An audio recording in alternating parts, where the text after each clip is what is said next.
everyone, I'm Elena and welcome to Makeup Fabulousness. Today's topic isn't going to be makeup, but it's going to be hair. And I got this idea for a video because I was watching one of my favorite YouTubers, Olivia Solon, and she had remarked that it was always difficult for her to do French braiding. Now, I was lucky I learned it at a really young age and I was able to get the knack of it, but it's kind of tricky. But what I love about the French braid, it always looks elegant, and to me it never goes out of style. It's kind of like, when you have your hair put up in a, put up or having a blowout. To me, they're just timeless. And what's nice about it is it can dress something up or you can dress it down, but it keeps your hair out of your face and you don't have to deal with it. So what I'm going to do is show you how to do it from the back. Now my hair is brushed out. I have naturally curly hair, as you probably have seen in some of my videos, so it goes a little bit longer. Like normally when it's short, it's about right at my shoulders. And right here you can see when I brush it out, it's probably about an inch longer. So what I'm going to do is just comb it out a little. My hair, because it's curly, it knots up like you would not believe. And that is nothing more, ouch, see what I mean, frustrating than having knots when you're trying to French braid your hair. So the first thing you want to do is decide, okay, do I want to do it at the back base of the head right here and have the braid go all the way down? Do I want to pull it back? Now for all of you that might have hair that's a little shorter or tougher to keep in a French braid, there's nothing wrong with just putting a section of it in a barrette and working and just doing the back.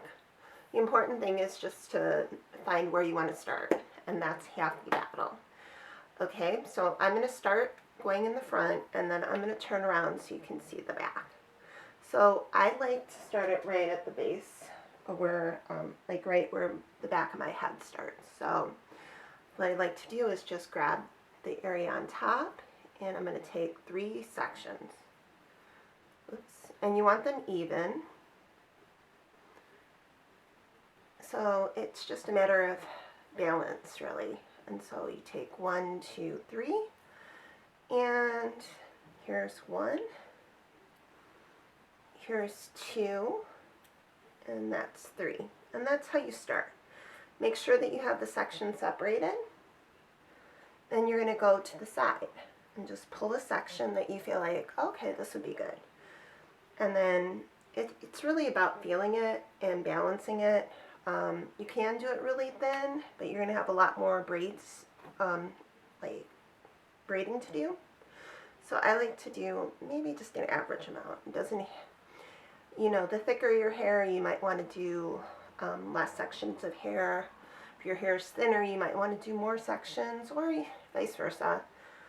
Nice thing about French braid is there's really no written rule, but you just take 2 sections instead of 3. Why? Because 1, by working with 2, you have less hair. I'm going to show you what I'm doing.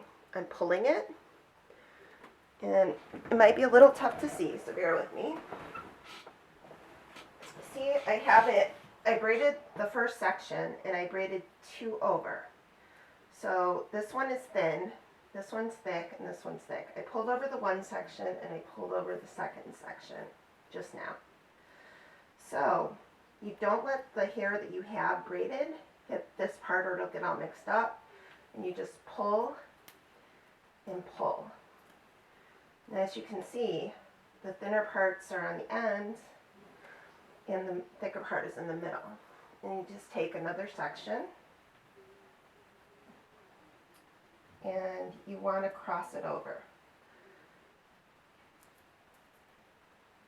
Okay, that one I got pretty close to the ear, so I'm going to balance it out with the other side.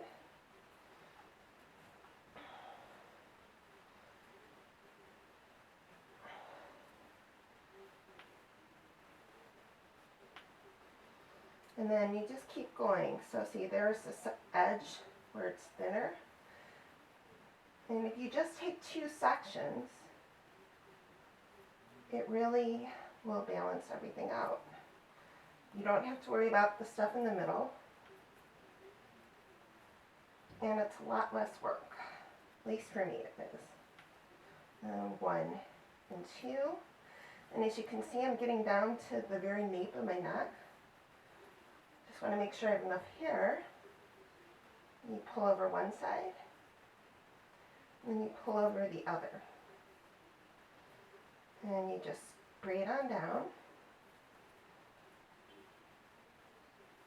And what I like doing about this best, let's say that you want to tuck it in, you'll have space in there that you can tuck in because you only did 2 instead of 3. And lastly, sorry, you secure it with a rubber band, oops, which I have on my wrist. So you just pull it right there. Now, some of you might have thinner hair or fine hair.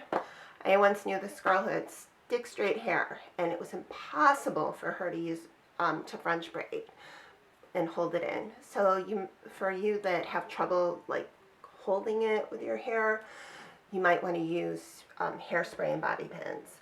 But otherwise, I kind of may just use a bobby pin here or there, or just adjust it. But let me show you the back. Hopefully you can see that. I'm kind of doing this blindly, so as you can see, there's a little bit stuck up right here. So I'll just take a bobby pin, and the best thing about a French braid, nobody has to see your bobby pins because you can just slide it and hide it into the braid. See? So, oops, here's my little strand. Oh darn. And let's see, so that gives you an idea of what it looks like from the back. As you can see, it's just a matter of getting the timing down and making sure your hair that you braided doesn't mix with the hair to braid. That's the trick. So, thank you for stopping in. If you have any questions about it, please just ask me in the comment section. And if you'd like to see more videos like this, just like or subscribe. I thank you all for coming, and we'll see you again soon. Okay, bye-bye.